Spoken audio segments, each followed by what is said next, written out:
দুনিয়ার জমিনের মধ্যে দেখা যায় কত বন্ধু বান্ধব, কত আপনজন, কিন্তু বিপদের সময় অনেককে খুঁজে পাওয়া যায় না। বলেন ঠিক কিনা?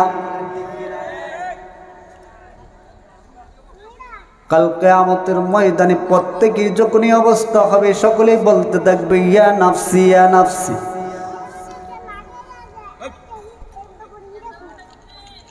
হায় আমাকে রক্ষা করো, আমাকে রক্ষা করো। তখন কেউ কারো কথার চিন্তা করার সুযোগ পাবে না।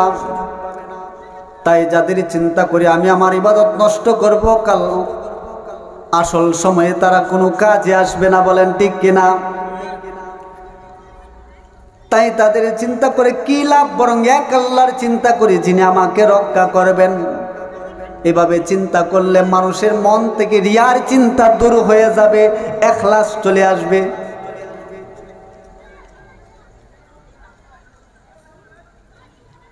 আর যদি এরকম রিয়া সহকারে যদি নিয়ত করা হয়, তাহলে সব কিছু বরবাদ হয়ে যাবে। বলেন ঠিক কিনা? আল্লাহ পাক সূরা বাকারার ৪৮ নম্বর আয়াতের মধ্যে বলেন, ওয়াত্তাকু ইয়াওমান লা তাজজি নাফসুন আন নাফসিন শাইআ। সেই দিনকে ভয় করো যেদিন কেউ কারো কোনো উপকারে আসবে না। ছেলে বাবার উপকারে আসবে না, বাবা ছেলের উপকারে আসবে না, মা মেয়ের উপকারে আসবে না, মেয়ে মার উপকারে আসবে না, ভাই ভাইয়ের উপকারে আসবে না, আত্মীয় স্বজনের উপকারে আসবে না। সূরা নামের ১৬৪ নম্বর আয়াতে আল্লাহ বলেন, ওয়ালা তাজিরু ওয়াজিরাতু বিজরা উখরা। কেউ কারো পাপের বোঝা বহন করবে না। প্রত্যেকের বোঝা নিজেকেই বহন করতে হবে। তাই যাদের চিন্তা করি আমি আমার ইবাদত নষ্ট করব, কাল কিয়ামতের ময়দানে কেউ তো আমার আসল সময় তো কেউ উপকার করবে না। বলেন ঠিক কিনা? বরং এক আল্লাহর চিন্তা করি যিনি আমাকে রক্ষা করবেন। এভাবে যদি আমি চিন্তা করি, আমার মন থেকে রিয়ার চিন্তা দূর হয়ে যাবে, মুসলমান ইখলাস চলে আসবে। বলেন ঠিক কিনা? অমুসলমানি ভাই, এই জন্য ইবাদতের ক্ষেত্রে একমাত্র আল্লাহকে রাজি খুশি করার জন্যই ইবাদত করতে হবে। ইবাদতের দ্বারা অনেক কিছু অর্জন হয়। নামাজ পড়লে উঠা বসা হয়, ওযু করলে পরিষ্কার পরিচ্ছন্নতা অর্জন হয়। বলেন, এই জমিনকে সৃষ্টি করেছেন, আসমানকে সৃষ্টি করেছেন, জান্নাত জাহান্নামকে সৃষ্টি করেছেন, সবকিছু আল্লাহ সৃষ্টি করেছেন। এখন আমরা গফা করি, গ্রামবাসী সকলেই মিলে যদি আল্লাহকে জিজ্ঞাসা করি যে আল্লাহ, এই গফাকুরি গ্রাম আল্লাহ তুমি কিভাবে বানাইছো? হে আল্লাহ, এই জমিন তুমি কিভাবে বানাইছো? আল্লাহ গো, আসমান তুমি কিভাবে বানাইছো? হে আল্লাহ, জান্নাত জাহান্নাম তুমি কিভাবে বানাইছো? এই প্রশ্ন যদি, এই জিজ্ঞাসা যদি আল্লাহর কাছে আমরা করি, আল্লাহ পাক আমাদেরকে উত্তর দিবেন, হে মুসলমান বান্দা, আজ থেকে 1400 বছর পূর্বে আমি সেটার উত্তর সূরা ইয়াসিনের মধ্যে দিয়ে দিয়েছি। বলেন আলহামদুলিল্লাহ। ইযা আরাদা শাইআন আন ইয়াকুলা লাহু কুন ফায়াকুন।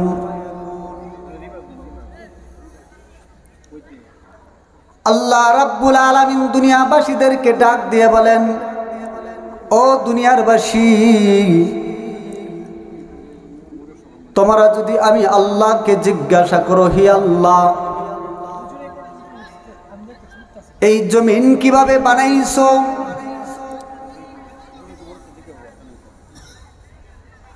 আল্লাহ তাআলা বলবেন, বান্দারে, দুনিয়ার জমিনের মধ্যে তোমরা ঘরবাড়ি তৈরি করো, ঘরবাড়ি তৈরি করতে অনেক কিছুর প্রয়োজন হয়, বলেন ঠিক কিনা? একটা দালান যদি তৈরি করা হয়, ইট বালুর প্রয়োজন পড়ে, সিমেন্টের প্রয়োজন পড়ে, বাঁশের প্রয়োজন পড়ে, কাঠের প্রয়োজন পড়ে, মিস্ত্রির প্রয়োজন পড়ে, অনেক কিছুর প্রয়োজন পড়ে, বলেন ঠিক কিনা? আল্লাহ বলেন, বান্দারে আমি আল্লাহ এই দুনিয়ার জমিন সৃষ্টি করলাম, আমার কোনো মিস্ত্রির প্রয়োজন হয় নাই, কাঠের প্রয়োজন হয় নাই, বাঁশের প্রয়োজন হয় নাই। আমি আল্লাহ কোন বলছি ফায়াকুন হয়ে গেছে, বলেন সুবহানাল্লাহ। আল্লাহকে যদি জিজ্ঞাসা করা হয়, আল্লাহ এই বাংলাদেশ তুমি কিভাবে বানাইছো, আল্লাহ বলবেন, বান্দারে আমি কোন বলছি ফায়াকুন হয়ে গেছে। আল্লাহ এই জমিন কিভাবে বানাইছো, কোন বলছি ফায়াকুন হয়ে গেছে। আল্লাহ আসমান কিভাবে বানাইছো, কোন বলছি ফায়াকুন হয়ে গেছে। আল্লাহ জান্নাত কিভাবে বানাইছো, কোন বলছি ফায়াকুন হয়ে গেছে। আল্লাহ জাহান্নাম কিভাবে বানাইছো, কোন বলছি ফায়াকুন হয়ে গেছে।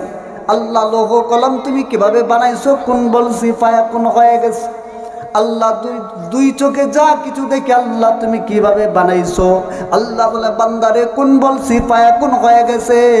আর যদি বলেন, আল্লাহ তুমি মানুষ কিভাবে বানাইছো, আল্লাহ বলেন, বান্দারে মানুষকে আমি কুদরতি হাতে সৃষ্টি করেছি, মানুষকে আমি কুদরতি হাতে সৃষ্টি করেছি আমার গোলামি করার জন্য।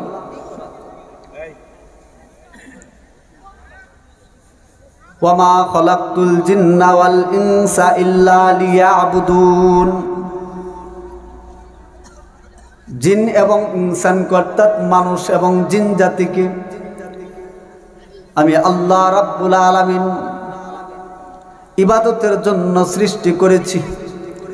ইবাদত বলতে শুধু নামাজ, রোজা, হজ, যাকাত এরকম বড় বড় কয়েকটা বিষয় নয়, বরং জীবনের সব কিছুই আল্লাহর হুকুম এবং বিশ্ব নবী রাহমাতুল লিল আলামিনের তরিকা অনুযায়ী করা।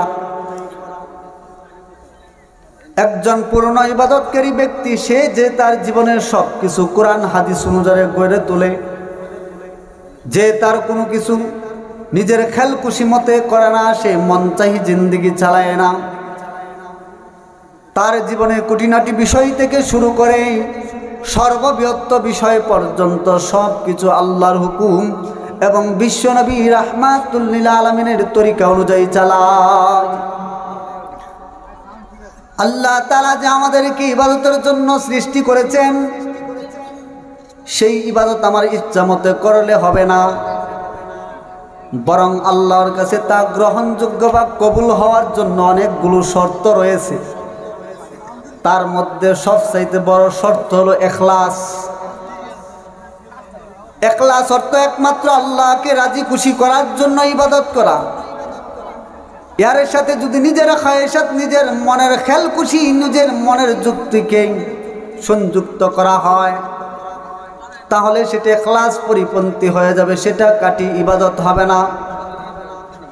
ইবাদতের সাথে ইখলাসের সম্পর্ক হলো দেহের সাথে রুহের সম্পর্কের মতো। রুহ যদি না থাকে তাহলে সেই দেহের কোনো মূল্য থাকে না, বলেন ঠিক কিনা? ঠিক তদ্রূপ ইবাদতের মধ্যে যদি ইখলাস না থাকে তাহলে সেই ইবাদতেরও কোনো মূল্য থাকে না। ইখলাস না থাকলে, বরং রিয়া থাকলে, যত বড় বড় ইবাদতই হোক না কেন আমার মাওলার কাছে তার কোনো মূল্য নাই। কাল কিয়ামতের ময়দানে আল্লাহ পাক কিছু বড় বড় ইবাদতকারীকে ডাক দিয়ে বলবেন, যারা আল্লাহর রাস্তায় জীবন দিয়ে দিয়েছে, এরকম কিছু লোককে ডাক দিয়ে আল্লাহ পাক বলবেন, বান্দা তুমি আমার জন্য কি করেছো? সে বলবে, আল্লাহ তোমার জন্য আমার জীবনটা পর্যন্ত দিয়ে দিয়েছি। আল্লাহ বলবেন, না গুনাহ, তুমি তো আমার জন্য করো নাই, তুমি তো এই জন্য করেছো। মানুষ তোমাকে বড় বাহাদুর বলবে, মানুষ তোমাকে বড় যোদ্ধা বলবে। তুমি যে উদ্দেশ্যে এই কাজ দুনিয়ার জমিনের মধ্যে করেছিলা, তা তুমি দুনিয়ার জমিনের মধ্যে পেয়ে গেছো। মানুষ তোমাকে বড় বাহাদুর বলেছে, বড় যোদ্ধা বলে প্রশংসা করেছে, যা পর তুমি দুনিয়ার জমিনের মধ্যে পেয়ে গেছো। এখন আমি আল্লাহর কাছে তোমার কিছুই পাওয়ার নেই, যাও জাহান্নামে চলে যাও। এভাবে আল্লাহ রাব্বুল আলামিন কিছু বড় বড় ইবাদতকারীকে ডাক দিয়ে বলবেন, বান্দা তুমি আমার জন্য কি করেছো? সে বলবে, আল্লাহ তোমার জন্য আমি এত এত ইবাদত করেছি, সারাদিন রোজা রেখেছি, সারা রাত নামাজ পড়ছি। আল্লাহ বলবেন, না গোনা তুমি তো আমার জন্য করো নাই, তুমি তো এই জন্য করেছো। মানুষ তোমাকে বড় বুজুর্গ বলবে, বড় ইবাদতকারী বলবে, তুমি যে উদ্দেশ্যে এই কাজ দুনিয়ার জমিনের মধ্যে করেছিলা তা তুমি দুনিয়ার জমিনের মধ্যে পেয়ে গেছো। মানুষ তোমাকে বড় বুজুর্গ বলে প্রশংসা করেছে, বড় ইবাদতকারী বলে প্রশংসা করেছে। যা পাওয়ার তুমি দুনিয়ার জমিনের মধ্যে পেয়ে গেছো। মানুষ তোমাকে বড় বুজুর্গ বলে প্রশংসা করেছে, বড় ইবাদতকারী বলে প্রশংসা করেছে। যা পাওয়ার তুমি দুনিয়ার জমিনের মধ্যে পেয়ে গেছো। এখন আমি আল্লাহর কাছে তোমার কিছুই পাওয়ার নেই, যাও জাহান্নামে চলে যাও। এভাবে আল্লাহ রাব্বুল আলামিন কিছু বড় বড় দানবীরকে ডাক দিবেন, বড় বড় দানশীলদেরকে ডাক দিবেন, ডাক দিয়ে বলবেন, বান্দা তুমি আমার জন্য কি করেছো? সে বলবে, আল্লাহ গো তোমার জন্য আমি এত এত টাকা পয়সা দান করেছি। আল্লাহ বলবেন, না গো না, তুমি তো আমার জন্য করো নাই, তুমি তো এই জন্য করেছো গো। মানুষ তোমাকে বড় দানবীর বলবে, বড় দানশীল বলে প্রশংসা করবে। যা পাওয়ার তুমি দুনিয়ার জমিনের মধ্যে পেয়ে গেছো। এখন আমি আল্লাহর কাছে তোমার কিছুই পাওয়ার নেই, যাও জাহান্নামে চলে যাও। ও মুসলমান বান্দার, এভাবে যাদের আমলে ইখলাস নেই তারা সব ধরা পড়ে যাবে, তাদের ইবাদত কোনো উপকারে আসবে না। একমাত্র আল্লাহকে রাজি খুশি করা ছাড়া অন্য কোনো নিয়তে যারা যা করবে আল্লাহ রাব্বুল আলামিন তা কবুল করবেন না, কারণ সেটা ইখলাসের পরিপন্থী। যদি মানুষকে দেখানোর নিয়তে কিছু করা হয়, অর্থাৎ মানুষের কাছে সুনাম স্বীকৃতি অর্জনের নিয়তে বা মানুষের কাছে ভালো হওয়ার নিয়তে কিছু করা হয়, সেটাকে বলে রিয়া। এই রিয়া হলো ইবাদতের ইখলাসের পরিপন্থী। এই রিয়া দ্বারা ইবাদত সব নষ্ট হয়ে যায়। ইবাদতের সাথে ইখলাসের সম্পর্ক দেহের সাথে রুহের সম্পর্কের মতো। দেহের মধ্যে যেরকম রুহ না থাকলে দেহের কোনো মূল্য থাকে না, ঠিক তদ্রুপ ইবাদতের মধ্যে যদি তোমার ইখলাস না থাকে তাহলে সেই ইবাদতের কোনো মূল্য থাকে না। এই জন্য ইবাদতের ক্ষেত্রে আল্লাহকে রাজি খুশি করা ছাড়া অন্য কোনো নিয়তে যারা যা করবে আল্লাহ রাব্বুল আলামিন তা কবুল করবেন না, কারণ সেটা ইখলাসের পরিপন্থী। আর যদি রিয়া সহকারে ইবাদত করা হয় তাহলে সেই ইবাদত আল্লাহর দরবারে কবুল হয় না। আমরা অনেকেই দান সদকা করি, কেউ মাদ্রাসা বানাই, কেউ মসজিদ বানাই, কেউ বন্যা দুর্গতদের সাহায্য করি বা বিভিন্নভাবে সমাজ সেবা করি। এসব ক্ষেত্রে অনেক সময় ইখলাসের পরিপন্থী হয়ে যায়। যেমন কেউ মসজিদ মাদ্রাসা বা কোনো প্রতিষ্ঠান বানিয়ে বলেন আমার নামে একটা নেম প্লেট লাগানো হোক। উদ্দেশ্য হলো যাতে মানুষে বুঝে যে অমুকের দানে এটা হয়েছে। যখন বন্যা আসে তখন বন্যা দুর্গত এলাকায় সাহায্য পাঠায়, সাহায্য পাঠানোর আগে বন্যা দুর্গতদের সাহায্য পাঠানোর আগে দল বা ব্যানার পাঠিয়ে দেয়। তাদের উদ্দেশ্য হলো, উদ্দেশ্য পেপারে উঠো, মানুষ জানুক এগুলো জাহিরিভাবে ইখলাসের পরিপন্থী। বলেন ঠিক কিনা? এগুলো ইবাদতকে নষ্ট করে দেয়। হ্যাঁ, যদি ভালো নিয়তে এরকম করা হয় যে আমি একটা মসজিদ তৈরি করব, আমি একটা মাদ্রাসা তৈরি করব, আর আমার নামতে থাকবে, তা দেখে মানুষ আমার নাম স্মরণ রাখবে এবং তারা আমার জন্য দোয়া করবে, এই নিয়তে যদি কেউ করে তাহলে ভিন্ন কথা, তাহলে সেটার মূল্য আছে। আর যদি মানুষকে দেখানোর নিয়তে করে তাহলে সব কিছু ধ্বংস হয়ে যাবে। ও মুসলমান ভাই, রিয়া একটা মনের রোগ, এটা একটা চিন্তার রোগ।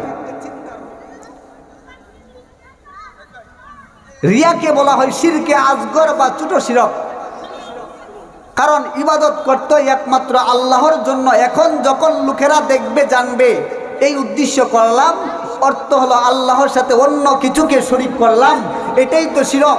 আল্লাহর সত্তার সাথে কেউ শরীক নাই, আল্লাহর গুণাবলীর সাথেও কেউ শরীক নাই, আল্লাহর ইবাদতের সাথেও কেউ শরীক থাকতে পারবে না, আল্লাহর গুণাবলীর সাথেও কোনো শরীক থাকতে পারবে না। এটা কি বলা হয়? ইবাদতের ক্ষেত্রে তাওহীদ বা একত্ববাদ। একত্বের বিষয়টা আল্লাহর সত্তার ক্ষেত্রে যেমন থাকতে হবে, আল্লাহর গুণাবলীর ক্ষেত্রেও থাকতে হবে, আল্লাহর ইবাদতের ক্ষেত্রেও থাকতে হবে। বলেন ঠিক কিনা? আমার ভাইজান, রিয়া একটা মনের রোগ, এটা একটা চিন্তার রোগ। কাজেই চিন্তা দিয়ে এই রোগকে দূর করতে হবে। রিয়া দূর করার উপায় হলো, যখন আমি কোনো ইবাদত করতে যাব তখন চিন্তা করে দেখব আমার নিয়তটা ঠিক আছে কিনা, আমি যে উদ্দেশ্য করছি সেই উদ্দেশ্য ঠিক আছে কিনা। যদি মনে হয় আমার মনের মধ্যে মানুষকে দেখানোর নিয়ত, মানুষের কাছে সুনাম স্বীকৃতি অর্জনের নিয়ত, মানুষের কাছে ভালো হওয়ার নিয়ত, মানুষের প্রশংসা পাওয়ার নিয়ত থাকে, তাহলে সঙ্গে সঙ্গে তার জেরে ফেলে দিতে হবে। বলেন ঠিক কিনা? মনে করতে হবে দুনিয়ার জমিনের মধ্যে যাদের চিন্তা করে আজ আমার নষ্ট করব,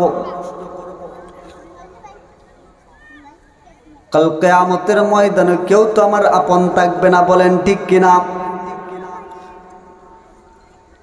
দুনিয়ার দুঃখায় পরে আমি সব কিছু ত্যাগ করব, কিন্তু কাল কিয়ামতের ময়দানে কেউ তো আমার আপন হবে না।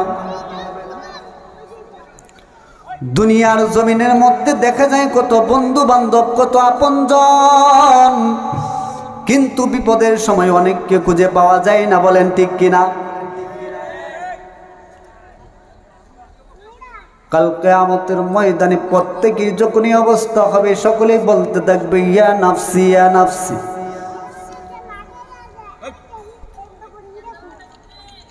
হায় আমাকে রক্ষা করো, আমাকে রক্ষা করো। তখন কেউ কারো কথার চিন্তা করার সুযোগ পাবে না।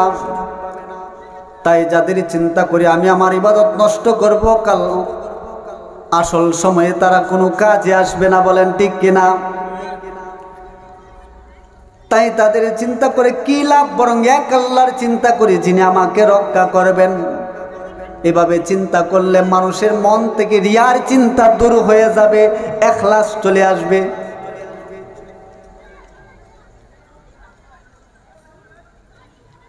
আর যদি এরকম রিয়া সহকারে যদি নিয়ত করা হয়, তাহলে সব কিছু বরবাদ হয়ে যাবে। বলেন ঠিক কিনা? আল্লাহ পাক সূরা বাকারার ৪৮ নম্বর আয়াতের মধ্যে বলেন, ওয়াত্তাকু ইয়াওমান লা তাজজি নাফসুন আন নাফসিন শাইআ। সেই দিনকে ভয় করো যেদিন কেউ কারো কোনো উপকারে আসবে না। ছেলে বাবার উপকারে আসবে না, বাবা ছেলের উপকারে আসবে না, মা মেয়ের উপকারে আসবে না, মেয়ে মার উপকারে আসবে না, ভাই ভাইয়ের উপকারে আসবে না, আত্মীয় স্বজনের উপকারে আসবে না। সূরা আনামের ১৬৪ নম্বর আয়াতে আল্লাহ বলেন, ওয়ালা তাজিরু ওয়াজিরাতু বিজরা উখরা। কেউ কারো পাপের বোঝা বহন করবে না। প্রত্যেকের বোঝা নিজেকেই বহন করতে হবে। তাই যাদের চিন্তা করি আমি আমার ইবাদত নষ্ট করব, কাল কিয়ামতের ময়দানে কেউ তো আমার আসল সময় তো কেউ উপকার করবে না। বলেন ঠিক কিনা? বরং এক আল্লাহর চিন্তা করি যিনি আমাকে রক্ষা করবেন। এভাবে যদি আমি চিন্তা করি, আমার মন থেকে রিয়ার চিন্তা দূর হয়ে যাবে, মুসলমান ইখলাস চলে আসবে। বলেন ঠিক কিনা? অমুসলমানি ভাই, এই জন্য ইবাদতের ক্ষেত্রে একমাত্র আল্লাহকে রাজি খুশি করার জন্যই ইবাদত করতে হবে। ইবাদতের দ্বারা অনেক কিছু অর্জন হয়। নামাজ পড়লে উঠা বসা হয়, ওযু করলে পরিষ্কার পরিচ্ছন্নতা অর্জন হয়। বলেন ঠিক কিনা? শারীরিক ব্যায়াম হয়। ইবাদত করার সময় এসব নিয়ত রাখা ঠিক নয়। এসব যদি আপনি নিয়ত নাও করেন তাহলে তার ফায়দা কিন্তু হয়ে যাবে। বলেন ঠিক কিনা? আর যদি আমরা মনে করি যে 2 রাকাত নামাজ পড়ি নেই, তাহলে আজকের মর্নিং ওয়ার্কের কাজটা হয়ে যাবে।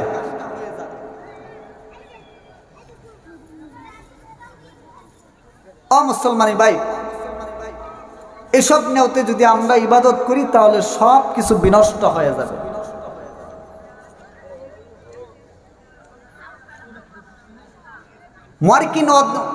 মার্কিন ওয়ার্কের কাজে যদি আমরা সেই নামাজ যদি আমরা ব্যবহার করি তাহলে দেখা যায় নামাজ বিনষ্ট হয়ে যাবে। আর যদি আমরা নামাজ পড়ি মার্কিন ওয়ার্কের কাজ হয়ে যাবে। বলেন ঠিক কিনা?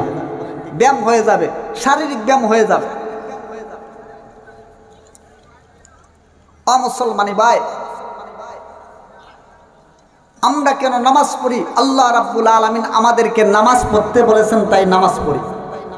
আল্লাহ নবী সাল্লাল্লাহু আলাইহি সাল্লাম আমাদের কিভাবে নামাজ শিক্ষা দিয়েছেন, তাই এভাবে নামাজ পড়ি।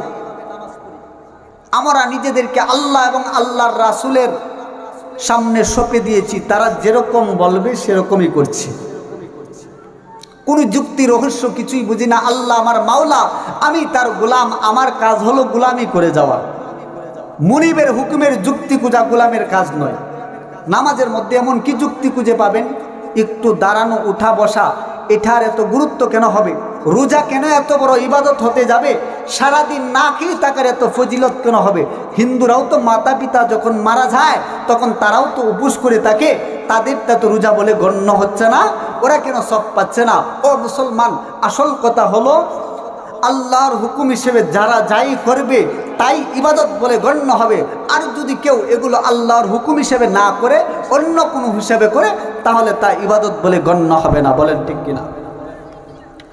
মুসলমানি ভাই, এই জন্য ইবাদতের ক্ষেত্রে একমাত্র আল্লাহকে রাজি খুশি করার নিয়ত ছাড়া অন্য কোনো নিয়ত থাকবে না। যদি অন্য কোনো নিয়ত ঢুকে তাহলে সেইটা হবে, কিন্তু ইবাদত হবে না। কথা বুঝতেছেন সবাই? যদি অন্য কোনো নিয়ত যদি ঢুকে যায় তাহলে সেটা হবে, কিন্তু ইবাদত হবে না।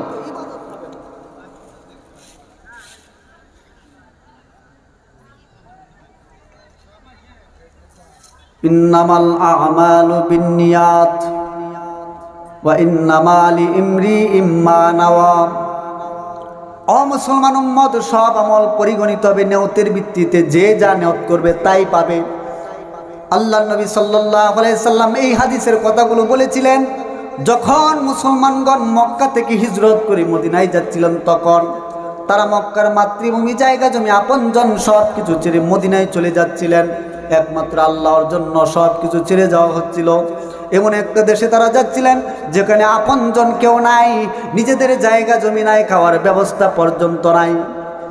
আল্লাহ নবী সাল্লাল্লাহু আলাইহি সাল্লাম বলেন, এই হিজরতের মতো এত বড় একটা হিজরতও যদি আল্লাহর উদ্দেশ্য যদি না হয় তাহলে তাতেও কোনো সওয়াব পাওয়া যাবে না।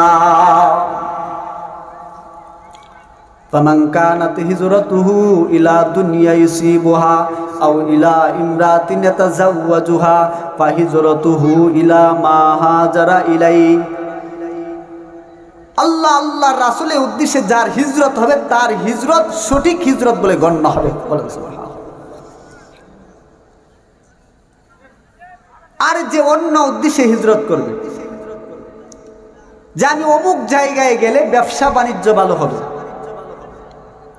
তাহলে তার ব্যবসা হবে কিন্তু হিজরত হবে না, হিজরতের সব সে পাবে না।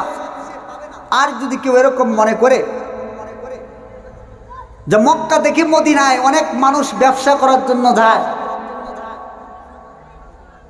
মদিনায় গেলে অনেক ব্যবসা হবে, আমি মদিনায় গিয়ে ব্যবসা করব, আল্লাহর নবী বলেন তার ব্যবসা হবে কিন্তু হিজরত হবে না। আর যদি কেউ মনে করে আমি এক মহিলাকে ভালোবাসতাম, সে মক্কা থেকে মদিনায় চলে গেছে, অতএব আমি যদি এখন মদিনায় যাই তাকে বিবাহ করতে পারবো, আল্লাহর নবী বলেন সে হয়তো মহিলাকে পাবে, মহিলার সাথে সাক্ষাৎ হবে, কিন্তু তার হিজরত হবে না, হিজরতের সবও সে পাবে না। মুসলমানি ভাই, আমরা সকলেই দুনিয়ার মধ্যে মুসাফির। বলেন ঠিক কিনা? একদিন তো আমরা সকলেই চলে যাইতে হবে, কেউ তো আর থাকবো না। না থাকবো? কেউ থাকবো না। যতক্ষণ দুনিয়াতে থাকবো ইখলাস যুক্ত নিয়েই থাকবো। রিয়া যুক্ত নিয়ে দুনিয়াতে থাকতে চাই না, বলেন ঠিক কিনা? মুসলমান ভাই,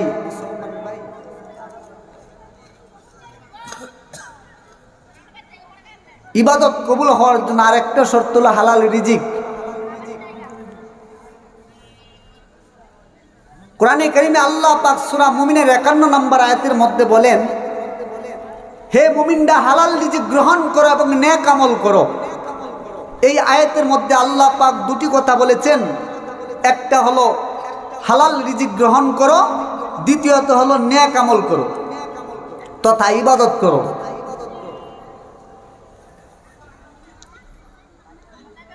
মুফাসসিরিন কেরাম বলেন, এই আয়াতের মধ্যে দুটো কথা বলা হয়েছে, একটা হলো হালাল রিজিক গ্রহণ করো, দ্বিতীয়ত হলো নেক আমল করো। হালাল রিজিক ইবাদতের জন্য শর্ত, এই কারণে মুসলমান শর্ত আগে থেকে, এই জন্যই হালাল রিজিকের কথা আগে আনা হয়েছে।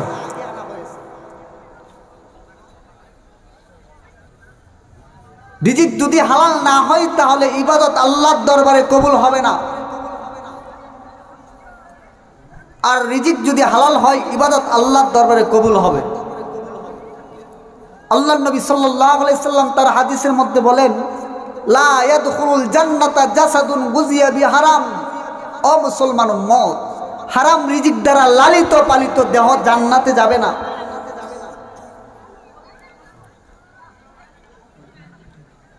হালাল রিজিক যেহেতু ইবাদত কবুল হওয়ার জন্য শর্ত, এই কারণে মুসলমান আর হারাম রিজিক গ্রহণ করলে ইবাদত কবুল হবে না। ইবাদত যদি কবুল না হয় তাহলে জান্নাতে কিভাবে যাওয়া যাবে, বলেন ঠিক কিনা? হারাম রিজিকের আরো অনেক রকম ক্ষতি আছে। হারাম রিজিকের দ্বারা ইবাদত কবুল হয় না, এমনকি ইবাদত করার জজবা বা আগ্রহ সৃষ্টি হয় না। আমরা মুসলমান হিসেবে বুঝি যে ইবাদত করা দরকার, জীবনের সব ক্ষেত্রে আল্লাহর হুকুম মানা দরকার, কিন্তু মানার জজবা আমাদের মধ্যে আসে না। এটা হয় হারাম রিজিকের কারণে। হালাল রিজিক গ্রহণ করলে ইবাদতের জজবা পয়দা হয়, ইবাদতের দিকে মনোযোগী হয়। হারাম রিজিকের আরো ক্ষতি হলো, হারাম রিজিক দেয়া দিল শক্ত হয়ে যায়, কলব গাফেল হয়ে যায়, ইবাদতে মজা লাগে না, কলবে নূর পয়দা হয় না, আখিরাতের দিকে মন রুজু হয় না। হারাম রিজিকের মাধ্যমে কলব অন্ধকার হয়ে যায়, আর কলব যখন অন্ধকার হয়ে যায় তখন ইবাদতের মধ্যে কিন্তু মজা লাগে না, সহি বুঝ আসে না, দিনের লাইনে আমার বুঝ আসে না। আর যদি হালাল রিজিক যদি আমার পেটে থাকে, দিনের বুঝ আমার বুঝে আসবে, নামাজ আমার ভালো লাগবে, কোরআন তেলাওয়াত আমার ভালো লাগবে। মাদ্রাসার হুজুর দেখলে চুলকানি হইতো না।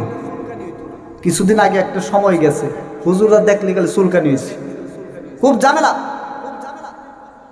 তার মূল কারণ হলো তাদের পেটের ভিতরে হারাম রিজিক, বলেন ঠিক কিনা?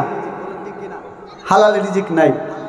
যাদের ভিতরে হালাল রিজিক পড়েছে তাদের কাছে দিনী কাজ সব কিছুই ভালো লাগবে, যখন যা করবে সব কিছুই ভালো লাগবে। আর যদি হারাম রিজিক তার পেটে পড়ে থাকে সব কিছু অশান্তি লাগবে। ঘরে গেলে বউরে কিছু ফেদানি দিব, বাইরে আইলে পাবলিক যে দুর্বল তারা ফেদানি দিব, বলেন ঠিক কিনা? মিস কথা কইছি? এগুলাই চলছে বাংলাদেশে। মুসলমান ভাই, আমরা সকলেই সতর্ক হয়ে যায়, ইখলাস যুক্ত ইবাদত করি, হালাল রিজিক গ্রহণ করি। এই দুইটা জিনিস যদি রাখতে পারি সব কিছুই আমার জন্য সহজ, বলেন ঠিক কিনা? মুসলমানি ভাই, যার অন্তরে আল্লাহ তাআলার ভয় বিদ্যমান থাকবে রে, তার থেকে কোনোদিন গুনার কাজ সংগঠিত হতে পারবে না, বলেন ঠিক কিনা? সে যখনই কোনো গুনার চিন্তা করবে আল্লাহর ভয় সেই চিন্তাকে পরাজিত করবে, ফলে বাস্তবে সে আর পাপ কর্মটি করতে পারবে না। যখনই সে অন্যায় চিন্তা করবে তখনই আল্লাহর ভয় সেই অন্যায়কে বাধা দিবে, বাস্তবিকভাবে সে অন্যায় কাজ করতে পারবে না। যেমন ধরুন আপনাদের এলাকায় কোনো হাজি সাহেব, এই হাজি সাহেব যদি উপস্থিত থাকে আপনি সহজে অন্যায় কাজ করতে পারবেন না, বলেন ঠিক কিনা? হাজি সাহেবের সম্মান ভয় আপনাকে বাধা দিবে। মুহতারাম ভাই ও দোস্ত, আমাদের প্রভু দয়াময় সর্বদা সর্বত্রই বিরাজমান। কবির ভাষায় বলেন, হার সে বিনি বদা কে মাজহারে, সকল অস্তিত্বের মধ্যেই তার অস্তিত্ব বিরাজমান। বলেন সুবহানাল্লাহ। আল্লাহ তাআলা বলেন, আমি মুমিনের শাহরগের চাইতে আরো নিকটে।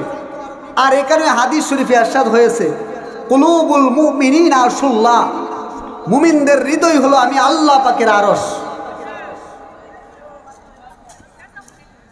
বিশ্বনবী রাহমাতুল লিল আলামিন ইরশাদ করেন, আল্লাহ তাআলা বলেছেন, আকাশ পাতাল আসমান জমিন এমনকি আরশ আমার সংকলন হয় নাই।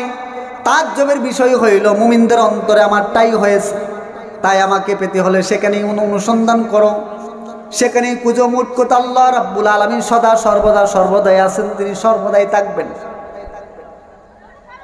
যখন কোনো ব্যক্তি এই চিন্তা নিয়ে আমি আল্লাহকে ভয় করবে, তখন যাবতীয় গুনাহ থেকে বাধা থাকবে। বলেন ঠিক কিনা? আমার আল্লাহ হইল একমাত্র ভয় পাওয়ার উপযুক্ত।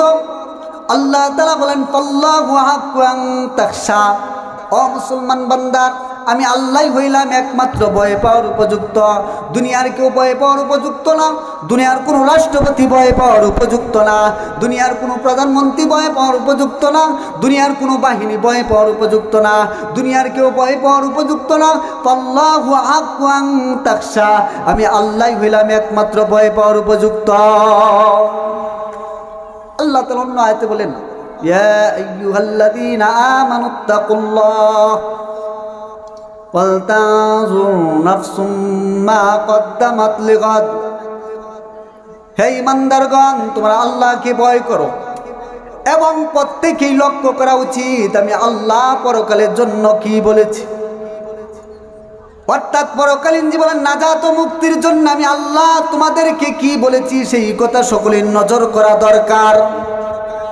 আল্লাহ পাক অন্য আয়াতের মধ্যে বলেন, হে মানব জাতি, কিয়ামতের কম্পন খুবই ভীষণ ভয়াবহ।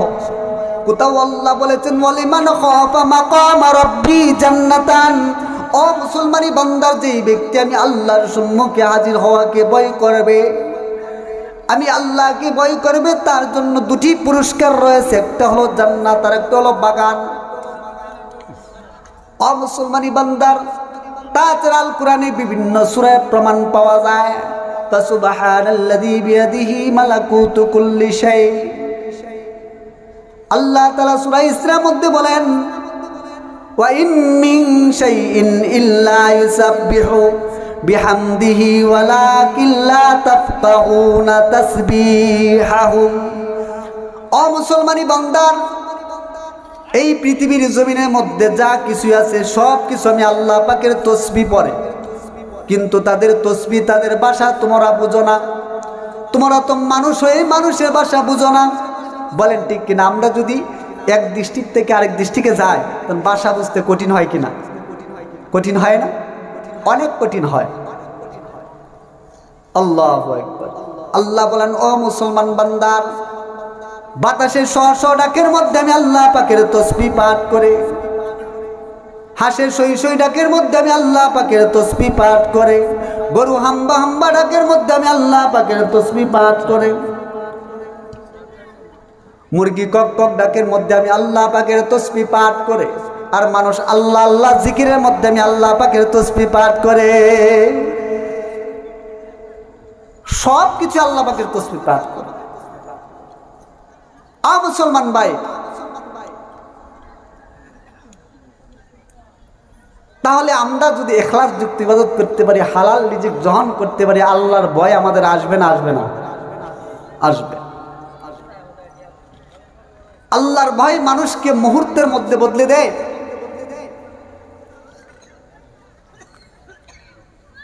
হযরত আবু হুরায়রা রাদিয়াল্লাহু তাআলা থেকে বর্ণিত, বিশ্বনবী রাহমাতুল্লাহি আলাইহি বলেন, এক ব্যক্তি অত্যন্ত পাপী ছিল। মৃত্যুর পূর্বে সে ওসিয়ত করে গেছে, যখন আমি মারা যাই আমাকে পুড়িয়ে ছাই করে অর্ধেক জলে অর্ধেক স্থলে অর্ধেক বাতাসে উড়িয়ে দিবে। খোদার কসম, আল্লাহ তাআলা আমাকে এমন আযাব দিবেন যে আযাব ইতিপূর্বে আর কাউকে দেন নাই। সে মারা গেল, তার ওসিয়ত পূর্ণ করা হলো। আল্লাহ তাআলা কুলা পান্তরকে আদেশ দিলেন, হে তোমার গায়ে যতগুলো ছাই আছে একত্রিত করো। বাতাসকে আদেশ দিলেন, সমুদ্রকে আদেশ দিলেন, সবগুলো ছাই একত্রিত হলো, বহাল রূপে প্রস্তুত হলো। কদিরে কুদরত দারি হর সে খাওয়াহি আকুনি মুরদারা যা হাম তো বখশে জিন্দারা বেজাকুনি। সর্বময় ক্ষমতার মালিক আল্লাহ, দেখা গেছে তিনি জীবিতকে মৃত করে, মৃতকে জীবিত করেন, তাকেও জীবিত করা হলো। আল্লাহ তাআলা তাকে জিজ্ঞাসা করলেন, তুমি এই কাণ্ড কেন গড়াইছো?